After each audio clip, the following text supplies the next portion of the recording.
বন্ধুরা, আমরা এখন আছি হোয়াইট স্যান্ড ন্যাশনাল পার্ক, যেটা ইউএস এর 62nd ন্যাশনাল পার্ক।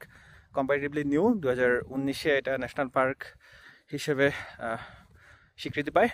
সো এটা হচ্ছে হোয়াইট স্যান্ড, এবং এগুলো মূলত জিপসাম। 50 মিলিয়ন বছর আগে এই পুরো এরিয়াটা হচ্ছে সমুদ্রের নিচে ছিল, এবং সমুদ্রে যখন শুকিয়ে যায়, পানি যখন ইভাপোরেট হয়ে যায়, তখন এই জিপসাম থেকে যায়।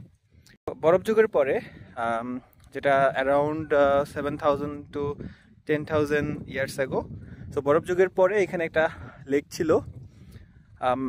ওই লেকে জিপসাম ক্রিস্টাল ছিল লেকের তলায় নিচে। সো যখন ওটাও শুকিয়ে যায় প্রায় 7,000 বছর আগে, লেকটা যখন ইভাপোরেট হয়ে যায়, তখন মেইনলি ওখানে জিপসাম ক্রিস্টাল থেকে যায় তলায়। এই জিপসাম ক্রিস্টালগুলো পরবর্তীতে বৃষ্টির পানি এবং বাতাসের সংস্পর্শে এসে ভেঙে যায়, ভেঙে হচ্ছে জিপসামে তৈরি করে। সো এটা world largest gypsum sand dune, যেটা হচ্ছে ইউএসএর নিউ মেক্সিকোতে অবস্থিত। এবং এই টোটাল এরিয়াটা 275 স্কোয়ার মাইল বিগ।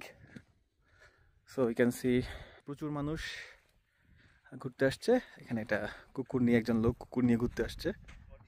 এখানে হচ্ছে বড় ভাই ফাহিম, সবাই ভলিবল নিয়ে ফুটবল খেলা শুরু করে দিছে।